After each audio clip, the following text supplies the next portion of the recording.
अन्नदाता, पग पग पर है संग तुम्हारे अन्नदाता। लहू किसानों का बन के पसीना सींचता है धरती का सीना। मेहनत का तेरी हक दिलवाने, नई तकनीक नई खोज बताने। पशुधन को गुणवान बनाना, पौध सुरक्षा को सिखलाना, खेती के सब गुर समझाने, भारत का सरताज बनाने। आठों पहर है संग तुम्हारे अन्नदाता, अन्नदाता। नमस्कार, मैं हूं कात्यायनी चतुर्वेदी और आप सभी दर्शकों का अन्नदाता कार्यक्रम में बहुत स्वागत करती हूं। हर रोज की तरह कार्यक्रम में लेकर आई हूं खेती बाड़ी से जुड़ी हुई बहुत सारी लाभकारी जानकारियां। तो चलिए सबसे पहले देखते हैं क्या विशेष आपके लिए आज के कार्यक्रम में।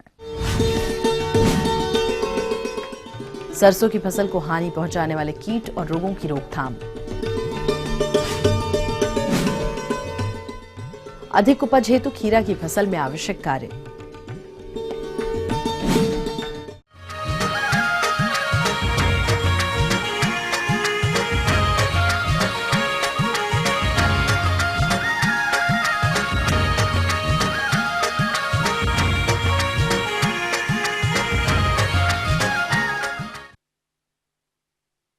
किसान भाइयों, सरसों की फसल पुष्पन और फलियां बनने की अवस्था पर है और इस अवस्था पर विभिन्न कीट और रोगों का प्रकोप देखा जाता है, जिनका नियंत्रण नहीं करने पर फसल की काफी क्षति होती है। फलस्वरूप उत्पादन में भारी कमी हो जाती है। तो किसान भाइयों, सरसों की फसल को इन कीट और रोगों से कैसे बचाएं, इसकी जानकारी दे रहे हैं राजेंद्र कृषि विश्वविद्यालय पूसा, जिला समस्तीपुर के डॉक्टर सुरेश सिंह। अपनी इस तिलहनी फसल को, जो जाड़े की एक मुख्य तिलहनी फसल है, सरसों, राई, तोरी, फूलों एवं फलियों से लगी हुई है और ऐसे ही समय में जो इनके मुख्य दुश्मन हैं कीटों में लाही, जिसे एफिड के नाम से भी जाना जाता है या बहुत जगह इसे महुआ भी कहा जाता है, इनका आक्रमण होता है। ये कीट बड़ी जल्दी ही मौसम में कुछ नमी, बदली युक्त मौसम होने पर बहुत जल्दी इनका फैलाव होता है। ये एक से अधिक 4-5 दिनों में ही अपनी प्रजनन, अपनी जनसंख्या वंशावली बढ़ा देते हैं। ये कई तरह के होते हैं, पंख युक्त भी होते हैं और पंख विहीन भी छोटे छोटे कीट हैं, जो कुछ काले रंग के भी होते हैं, हल्के हरे रंग के होते हैं और बैंगनी रंग के या लालछाऊ पर लिए हुए रंग के। ये 3 तरह के कीट होते हैं एफिड के, माहू के। ये राई सरसों का प्रमुख कीट है। सरसों उगाए जाने वाले सभी भागों में पाया जाता है।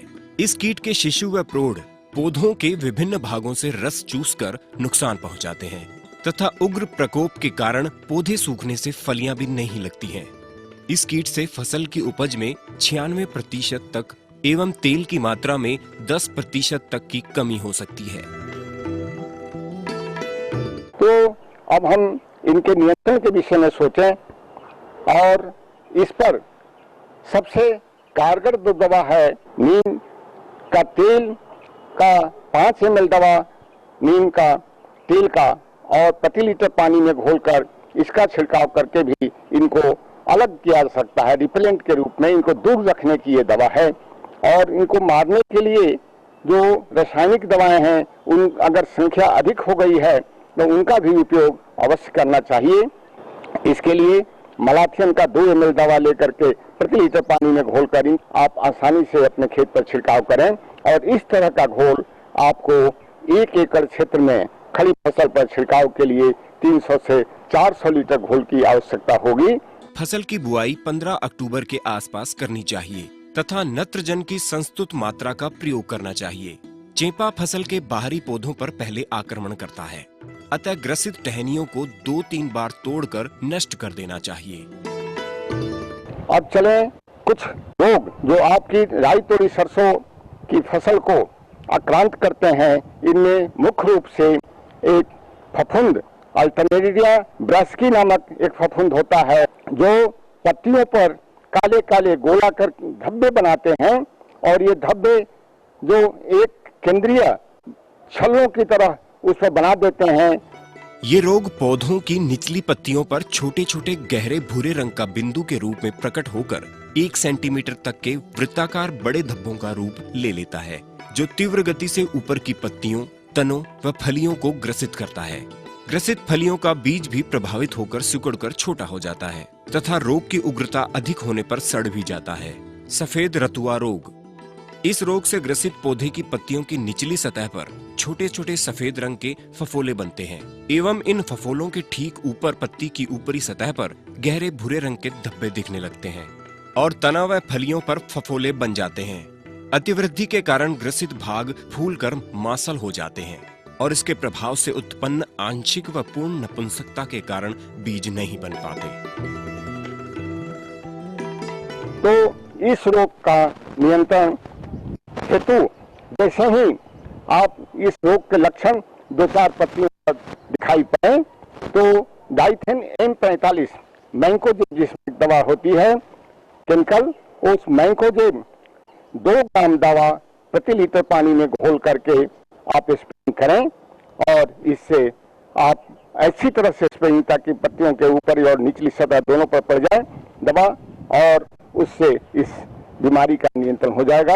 ये फफूंद उससे मर जाते हैं। जी हाँ, तो ये थी कुछ उपयोगी जानकारियां। यहाँ एक बहुत छोटे से ब्रेक के लिए रुकेंगे, जल्द लौटेंगे। कार्यक्रम में आगे भी बहुत कुछ महत्वपूर्ण जानकारियां हैं आपके लिए, बने रहिए हमारे साथ। अधिक उपज हेतु खीरा की फसल में आवश्यक कार्य।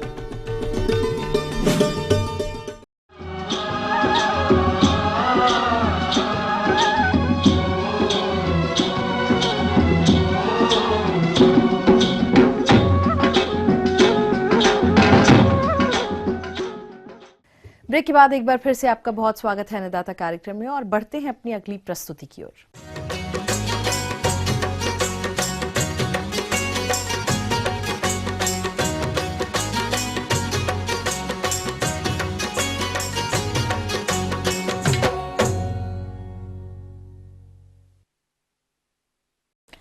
खीरा की बढ़ती मांग को देखते हुए किसान इसकी खेती वर्ष भर करने लगे हैं और जिन किसान भाइयों ने इसकी फसल लगा रखी है वो इस फसल से अधिक उपज लेने के लिए कौन कौन से जरूरी कार्यों को करें, इस विषय पर अपने सुझाव दे रहे हैं जिला मधुबनी के प्रगतिशील कृषक आशुतोष झा।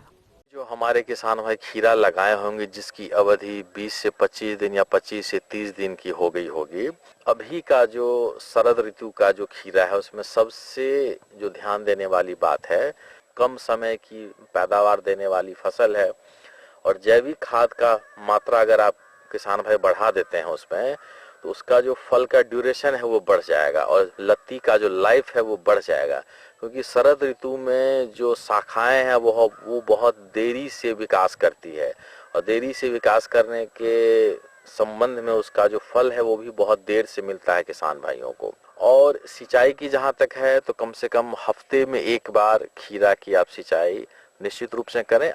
खीरे की फसल में सिंचाई भूमि की किस्म, जलवायु, फसल उगाने के मौसम पर निर्भर करती है। आमतौर पर खीरे की फसल में हल्की सिंचाई करनी चाहिए। अत्यधिक सिंचाई और जल की कमी दोनों ही फसल के लिए हानिकारक होता है और किसान भाइयों को प्रयास करना चाहिए कि सिंचाई हमेशा शाम के वक्त ही करें। और कीट के संबंध में अभी का जो खीरा है जो 20-25 दिन या 30 दिन का जो खीरा है उसमें कद्दू के लाल कीट का प्रकोप होता है।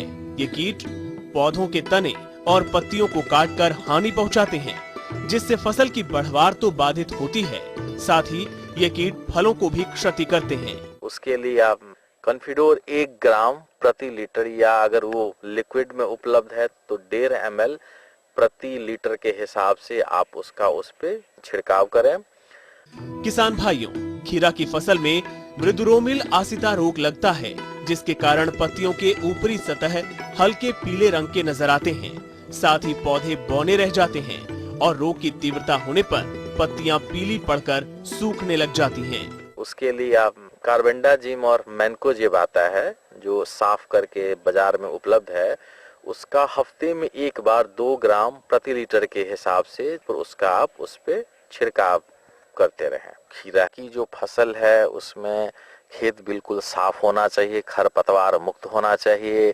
खीरे की फसल के साथ अनेक खरपतवार उगाते हैं जो पौधों के विकास एवं बढ़वार पर प्रतिकूल असर डालते हैं। अतः इनकी रोकथाम के लिए 15 से 20 दिनों के अंतराल पर निराई गुड़ाई करनी चाहिए, जिससे लताओं की वृद्धि एवं विकास अच्छा होता है।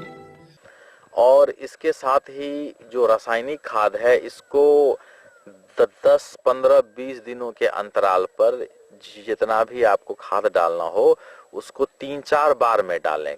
और खीरा में जितना भी हम खाद डालते हैं उसमें बोरॉन निश्चित रूप से डालें कि जो खीरा जो टेढ़ा मेढ़ा हो जाता है वो सीधा होगा और उसकी जो शाइनिंग होती है, जो चमक होती है फसल की, वो बहुत अच्छी होगी, जिससे किसान भाइयों को बाजार में अच्छा रेट मिलेगा। और समुचित सिंचाई और नमी अगर मेंटेन होगा जमीन में तो पाले से बहुत ज्यादा इसको कोई इफेक्ट नहीं पड़ेगा। थोड़ा सा फसल आगे पीछे होगा कि फल का जो ड्यूरेशन है वो देर से होगा, जो तुड़ाई है वो थोड़ा सा आगे हो जाएगी, 3-4 दिनों पे आपको फल मिलेगा। लेकिन ये सिर्फ उसका जो पानी का स्तर है उसको आप मेंटेन करके रखें तो कोई झुलसा का या सूखने का कोई ऐसा बीमारी नहीं है उसमें। आगे और भी कुछ रोचक जानकारियां हैं, लेकिन यहाँ एक छोटे से ब्रेक के लिए रुकेंगे, जल्द होंगे हाजिर। बेल के फलों के फटने की समस्या और बचाव के उपाय।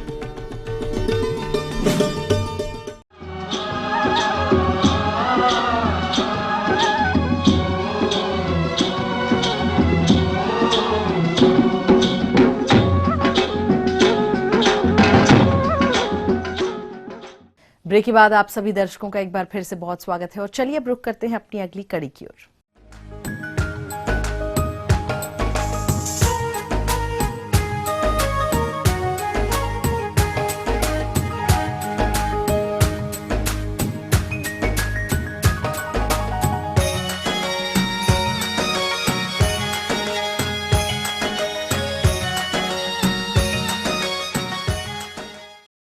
बेल के बाग इस समय फलन की अवस्था पर हैं, परंतु आमतौर पर देखा यह जाता है कि बेल के बागों में फलों के फटने की समस्या आती रहती है, जिससे किसानों को भारी नुकसान भी उठाना पड़ता है। तो किसान भाइयों, आप बेल के फलों को फटने से बचाने के लिए कौन कौन से उपाय करें, इसकी जानकारी दे रहे हैं एक बागवानी विशेषज्ञ डॉक्टर एस मुखर्जी। किसान भाइयों, अनार के बाद शुष्क और अर्ध शुष्क फलों में बेलपत्र काफी प्रचलित होता जा रहा है। किसान भाई जहाँ पे पानी की कमी है, जहाँ वर्षा कम होती है, वहाँ पे बेलपत्र लगाते जा रहे हैं और इससे अच्छी आमदनी ले रहे हैं। लेकिन बेलपत्र में एक बहुत बड़ी समस्या है फटने की। कई बार ये डंठल के वहाँ से जो है फटता है, या कई बार गोलाई में फट के फल बाद में उसमें फफूंद लग जाता है और सड़ने लग जाते हैं, खराब हो जाता है फल। बेल फटने की जो मुख्य कारण है, एक तो जमीन में, मृदा में आपके समुचित मात्रा में नमी का ना होना। इसलिए जब भी बेल के फल पेड़ों पे लग जाए, अच्छी तरह से उसका परागण हो जाए और फल समुचित आकार का हो जाए, मतलब छोटे बॉल के रूप का हो जाए, उसके बाद में सिंचाई का समुचित प्रबंध रखे। भारी सिंचाई नहीं दे, जब भी करे हल्की सिंचाई दे, लेकिन नियमित रूप से सिंचाई करते रहे। उससे क्या होगा कि जो बाह्य आवरण है, छिलका है, वो कभी कठोर नहीं होगा। हम लोग काफ़ी दिनों तक सिंचाई नहीं करते हैं बेल में, तो बाहर का छिलका कठोर हो जाता है और एकदम से वर्षा हो जाती है या हम सिंचाई कर देते हैं तो अंदर जो है प्रेशर बढ़ता है, क्योंकि रस की मात्रा फलों में बढ़ती है पानी देने से, और बाहर का छिलका कठोर होने से वो फट जाता है। इसलिए बेल के लगने के बाद में आप नियमित रूप से सिंचाई करते रहे। दूसरा मुख्य कारण है बोरोन की कमी। ज़्यादातर मिट्टियों में बोरोन की कमी पाई गई है, तो बोरोन की कमी के वजह से भी बेल फटता है। इसके लिए करीब 20 से 25 किलोग्राम बोरेक्स प्रति हेक्टर की दर से हर पौधे में दे। जैसे जिस भी दूरी में आप पौधे लगा रहे हैं उसी के हिसाब से इसकी मात्रा कैलकुलेट कर ले, निकाल ले और उसके बाद प्रति पौधे में जब आप खाद और उर्वरक मिलाएं उसके साथ बोरेक्स भी मिलाएं। इसके साथ साथ फल लगने के बाद में बोरेक्स 0.2 से 4% की मात्रा का घोल का छिड़काव करें। घोल का छिड़काव कम से कम 2 बार दोहराएं और एक छिड़काव से दूसरे छिड़काव के बीच में अंतराल 15 से 20 दिन का रखें। इससे जो बाहर का छिलका है वो नरम रहेगा और बेल की फटने की समस्या बिल्कुल तो नहीं रोक पाएंगे, लेकिन काफ़ी हद तक जो है इसमें कमी ला सकते हैं। तो किसान भाइयों, बेल का छिलका अगर कठोर हो जाता है नियमित रूप से सिंचाई ना देने से या बोरोन की कमी से, तभी जाके एकदम से अगर बरसात हो जाती है या आप भारी सिंचाई कर देते हैं तभी इसका जो छिलका है फटता है या बेल फटता है और उसके बाद फिर फफूंद जनित रोग लग जाते हैं। इसलिए फल जैसे ही छोटे बॉल के आकार के हो जाए उसके बाद में नियमित रूप से जो है बेल में सिंचाई करते रहे, चाहे हल्की सिंचाई करें, और बोरोन की मात्रा का मृदा में और उसके बाद में पर्णीय छिड़काव स्प्रे उसका भी ध्यान रखें। तो इन 2-3 मुख्य बातों का अगर किसान भाई ध्यान रखेंगे तो उसमें बेल फटने की समस्या कम से कम रहेगी। इसके अलावा कुछ किस्में ऐसी हैं जिनमें फटने की समस्या अधिक होते हैं, तो ऐसे किस्मों को नहीं लगाए जिसमें फटने की समस्या अधिक हो। तो जब पौधों का चयन करें या किस्मों का चयन करें तो इस बात का भी ध्यान रखें कि उसमें फटने की समस्या उस किस्म में कम से कम हो।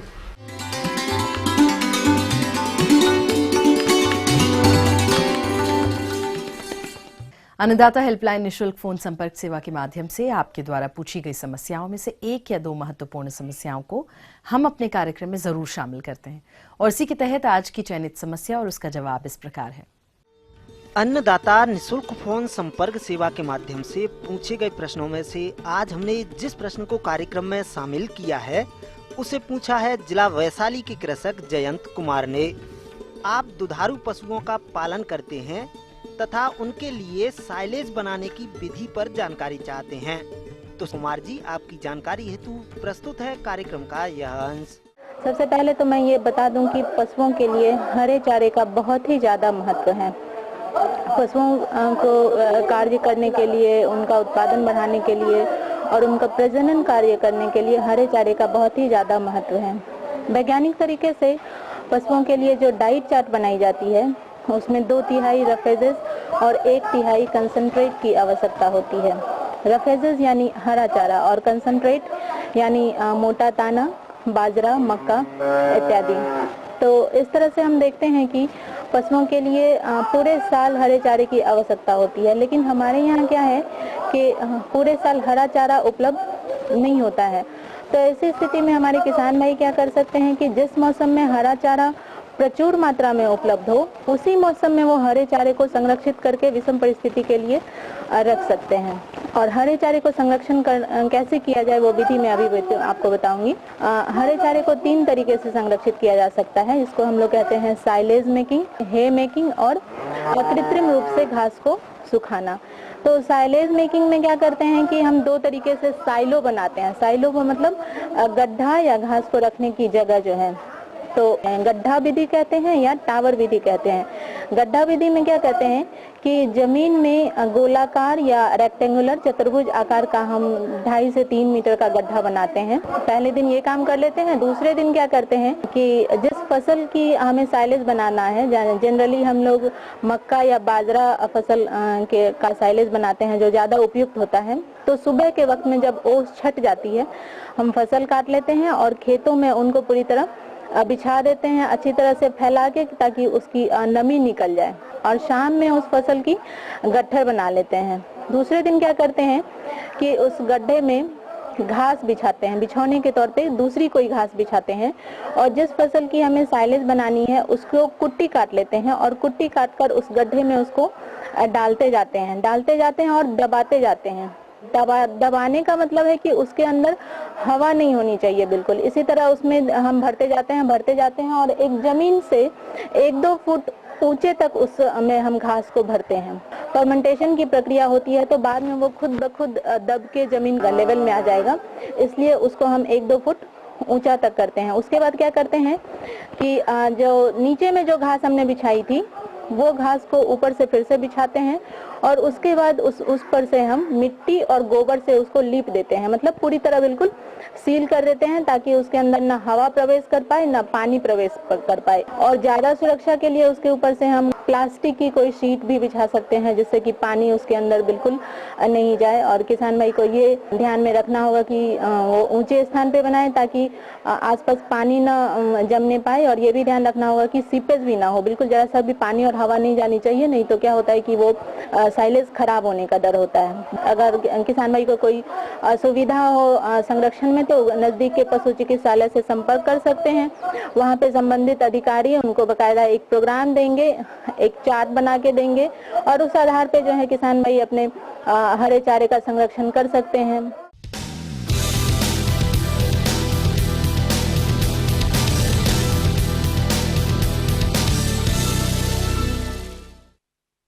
तो राज्य की विभिन्न मंडियों में कृषि उत्पादों के चढ़ते उतरते बाजार भाव की संक्षिप्त जानकारी इस प्रकार है।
तो चलिए आप देखते हैं कल दिखाए जाने वाले कार्यक्रम की मुख्य झलकियां। दुधारू पशुओं में थनैला रोग के कारण लक्षण और इसका निदान। प्रोट्रे में नर्सरी तैयार करने की तकनीक और इसके लाभ। तो हम ये उम्मीद करते हैं कि आज का कार्यक्रम आप सभी दर्शकों के लिए बेहद उपयोगी रहा होगा। किसान भाई और अन्नदाता आपकी सेवा के लिए संकल्परत है और कृषि संबंधित समस्या एवं सुझावों के लिए आप हमें इस पते पर संपर्क भी कर सकते हैं। तो चलिए हमारा पता लिखिए। प्रोड्यूसर अन्नदाता, ETV Bihar Jharkhand, Ramoji film city Hyderabad 501512। साथ ही आप हमें ईमेल भी कर सकते हैं। हमारा ईमेल एड्रेस है annadatabihar@etv.co.in। और इसके अतिरिक्त आप हमें निःशुल्क हेल्पलाइन नंबर 180010845999 पर सोमवार से शनिवार के बीच में सुबह 10 बजे से शाम 4 बजे के बीच कभी भी संपर्क कर सकते हैं। फिलहाल अन्नदाता की पूरी टीम को दीजिए इजाजत। कल फिर इसी समय आपसे होगी मुलाकात कृषि संबंधित कुछ और रोचक महत्वपूर्ण जानकारियों के साथ। तब तक के लिए नमस्कार।